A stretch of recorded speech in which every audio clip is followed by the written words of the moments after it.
మన విశ్వాసమే కొన్నిసార్లు మనల్ని వెనక్కి లాగేస్తోందని ఎప్పుడైనా అనిపించిందా? అయితే ఈరోజు మనం విశ్వాసం గురించిన ఒక అద్భుతమైన కొత్త కోణాన్ని చూడబోతున్నాం. ఇది మనల్ని మన పరిమితుల నుండి విడిపించి దేవుని అపరిమితమైన శక్తిలోకి ఎలా నడిపిస్తుందో చూద్దాం. ఈ వాక్యం విన్నప్పుడు కొంచెం ఆశ్చర్యంగా ఉంది గదూ. అంటే అపరిమితమైన దేవుడికి మనమే హద్దులు పెట్టగలమా? అసలిది ఎలా సాధ్యం? వినడానికి నమ్మశక్యంగా లేదుగాని మనం తెలియకుండానే బహుశా ఇదే చేస్తున్నామేమో. సరే, ఈ ఒక్క ఆలోచనే ఈరోజు మనం మాట్లాడుకోబోయే విషయానికి పునాది. మనం దేవుడి శక్తిని ఎలా పరిమితం చేస్తాం అంటే, మనకు కనిపించని కొన్ని హద్దులుంటాయి. కొన్నిసార్లు అది మన సహజమైన ఆలోచన విధానం వల్ల ఇది జరగడం అసాధ్యం అని మన మనసు చెప్పేస్తుంది. మరికొన్నిసార్లు మనం నమ్మే కొన్ని తప్పుడు బోధనల వల్ల కావచ్చు. ఇంకా చెప్పాలంటే, మన పాత అనుభవాలు, ఓటమిలు మనల్ని వెంటాడి, లేదు, దేవుడు నాకోసం ఇది చెయ్యడు అని మనల్ని మనమే నమ్మించేసుకుంటాం. అయితే ఈ హద్దులన్నింటినీ దాటడానికి ఒక మార్గముంది. ఇక్కడే మన ఆలోచన విధానంలో ఒక పెద్ద మార్పు రాబోతోంది. అసలు సమస్య మన విశ్వాసం యొక్క పరిమాణం గురించి కానే కాదు, మనం ఎవరిమీద విశ్వాసముంచుతున్నాం అనే దాని గురించి. మన దృష్టిని మనమీద నుండి ఆయన వైపుకు మార్చాలి. యేసు ప్రభు ఇద్దరు గుడ్డివాళ్లనడిగిన ఈ ప్రశ్నను ఒక్కసారి జాగ్రత్తగా గమనించండి. ఆయన మీకు ఎంత విశ్వాసముంది అని అడగలేదు. దానికి బదులుగా నేను ఇది చెయ్యగలనని మీరు నమ్ముతున్నారా అని అడిగారు. చూశారా, ఇక్కడ ప్రాముఖ్యత వాళ్ల విశ్వాసానికి కాదు, ఆయన సామర్థ్యంపై వాళ్లకున్న నమ్మకానికి ఇవ్వబడింది. సో మనం అర్థం చేసుకోవాల్సిన కీలకమైన మార్పు ఇదే. ఇది మనం ఎంత గట్టిగా, ఎంత బలంగా నమ్ముతున్నాం అనే విషయం కాదు. ఇది ఆయన ఎంత శక్తిమంతుడు, ఎంత సమర్థుడు అనే దాని గురించిన విషయం. మన విశ్వాసం చిన్నదా, పెద్దదా అనేది కాదు ముఖ్యం. మన విశ్వాసానికి కేంద్రంగా ఉన్న యేసే ముఖ్యం. మన భారాన్ని వదిలేసి ఆయన శక్తిమీద ఆధారపడటమే నిజమైన విశ్వాసం. ఇక్కడ మనం ఒక విషయాన్ని చాలా జాగ్రత్తగా గమనించాలి. దేవుని కుమారునిలో విశ్వాసంతో జీవించడానికి, దేవుని కుమారుని యొక్క విశ్వాసంతో జీవించడానికి చాలా పెద్ద తేడా ఉంది. సింపుల్గా చెప్పాలంటే, మనం మన సొంత బలహీనమైన విశ్వాసం మీద ఆధారపడటం మానేసి ఆయన పరిపూర్ణమైన విశ్వాసంతో జీవించడం మొదలుపెడతాం. అప్పుడు మనల్ని మనం వేసుకోవాల్సిన ప్రశ్న ఇది కాదు, అయ్యో, దీన్ని నమ్మడానికి నాకు సరిపడా విశ్వాసం ఉందా అని. అసలైన ప్రశ్నేంటంటే, యేసుకు దీన్ని నమ్మడానికి విశ్వాసం ఉందా అని. దానికి సమాధానం ఎప్పుడూ ఒకటే, ఖచ్చితంగా ఉంది. సరే, ఇప్పుడు ఒక చిన్న ప్రశ్న. సువార్తల్లో చూస్తే యేసుప్రభు కేవలం ఇద్దరు వ్యక్తులను మాత్రమే గొప్ప విశ్వాసమున్నవాళ్లని మెచ్చుకున్నారు. వాళ్ళు ఎవరు? మరి వాళ్ళిద్దరి మధ్య ఉన్న ఆశ్చర్యకరమైన కామన్ పాయింట్ ఏంటి? దీనికి జవాబు తెలిస్తే మనం నిజంగా ఆశ్చర్యపోతాం. వాళ్ళిద్దరి మధ్య ఉన్న తేడాలు చూడండి. ఒకరు రోమా శతాధిపతి, ఒక పురుషుడు, అధికారంలో ఉన్న వ్యక్తి.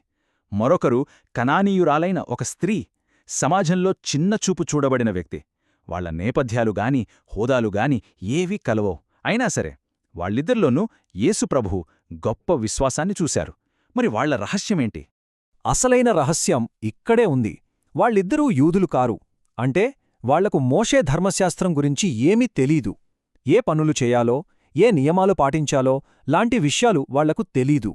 వాళ్లకు తెలిసింది ఒక్కటే, యేసు. వాళ్ల విశ్వాసం ఎందుకంత గొప్పగా ఉంది అంటే, అది ఎలాంటి నియమాలతో కలుషితం కాలేదు.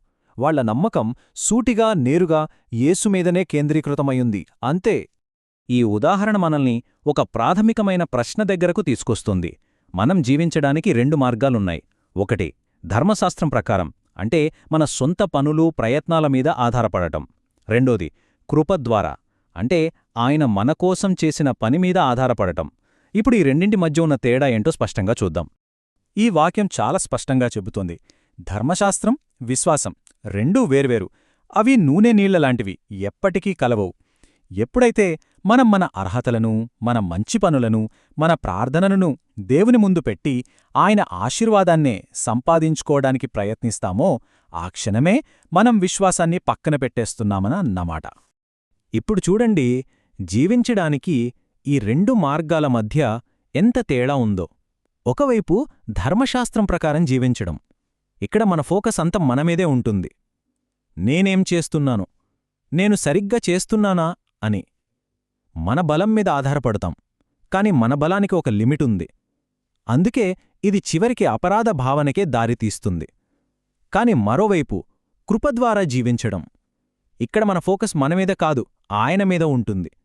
మన బలం మీద కాదు, ఆయన అపరిమితమైన బలం మీద ఉంటుంది.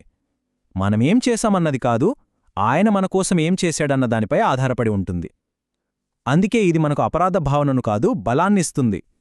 చూసారా తేడా? ఒకటి మనల్ని కట్టిపడేస్తే ఇంకొకటి మనకు స్వేచ్ఛనిస్తుంది. ఈ చారిత్రక సంఘటన స్వచ్ఛమైన కృపకు ఒక అద్భుతమైన ఉదాహరణ.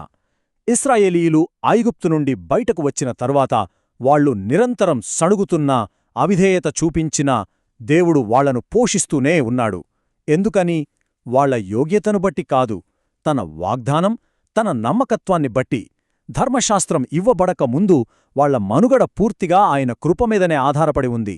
అదే కృప ఈరోజు మనక్కూడా అందుబాటులో ఉంది. ధర్మశాస్త్రంలో ఉన్న పరిమితులకు లేవీయుల సేవ ఒక స్పష్టమైన ఉదాహరణ.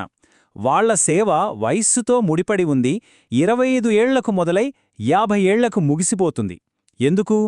ఎందుకంటే వాళ్ల సేవ వాళ్ల సహజమైన శారీరక బలంపై ఆధారపడి ఉంది. సహజంగానే వయస్సు పెరిగే కొద్దీ ఆ శక్తి క్షీణిస్తుంది. సరే, ధర్మశాస్త్రం మనల్ని పరిమితుల్లో బంధిస్తే మరి కృప ఏం చేస్తుంది? కృప యొక్క ఫలితమే పరిమితులు లేని జీవితం. మన సహజమైన పరిమితులను దాటి ఆయన అతీంద్రియ శక్తితో జీవించడం ఎలా ఉంటుందో ఇప్పుడు చూద్దాం. లేవీయుల సేవ 50 ఏళ్లకే ముగిసిపోతే ఇక్కడ కాలేబును చూడండి. 85 సంవత్సరాల వయస్సులో ఆయన ఏమంటున్నాడో తెలుసా? 40 ఏళ్లనాడు నాలో ఎంత బలముందో ఈ రోజు కూడా నాలో అంతే బలముంది అని ప్రకటిస్తున్నాడు. అతని బలం వయస్సుతో పాటు తగ్గలేదు. ఇది కృప కింద జీవిస్తూ సహజ పరిమితులను దాటడానికి ఒక అద్భుతమైన ఉదాహరణ. మోషే జీవితం కూడా దీనికి మరో అద్భుతమైన ఉదాహరణ. 120 సంవత్సరాల వయస్సులో కూడా ఆయన కంటి చూపు తగ్గలేదు, ఆయన సహజ బలం క్షీణించలేదు అని వాక్యం చెబుతోంది. ఇది వృద్ధాప్యం యొక్క సహజ నియమాలకు పూర్తిగా విరుద్ధం. ఇది దేవుని కృప ఇచ్చే అతీంద్రియ బలానికి నిదర్శనం. మరి ఈ వాగ్దానం మనందరి కోసం. కృప ద్వారా జీవించే వాళ్లకు నీ రోజులకెంత బలమో నీ బలమంతే ఉండును. అంటే వయసు పెరిగే కొద్దీ బలం తగ్గిపోవడం కాదు. మనకు అవసరమైన ప్రతిరోజూ దానికి సరిపడా బలాన్ని దేవుడు అందిస్తాడు.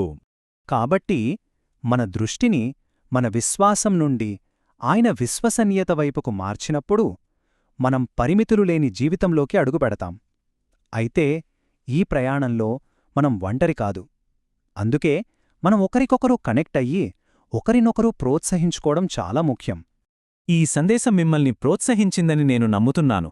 కనెక్ట్ అవ్వడానికి ఇక్కడ కొన్ని మార్గాలున్నాయి. ఈ వివరణకు ఒక లైక్ ఇవ్వండి. ఇది మరింత మందికి చేరడానికి సహాయపడుతుంది. ఈ మాటలు వినాల్సిన అవసరముందని మీరు భావించే వాళ్లతో దీన్ని తప్పకుండా పంచుకోండి. మీ ఆలోచనలేంటో కామెంట్స్లో తెలియచేయండి. వాటిని చదవడం నాకు చాలా ఇష్టం. చివరగా నాకోసం కూడా ప్రార్థించండి. మీ ప్రార్థనలు నాకు ఎంతో ప్రోత్సాహాన్నిస్తాయి. ఈ సమయాన్ని కేటాయించినందుకు మీకు నా హృదయపూర్వక ధన్యవాదాలు.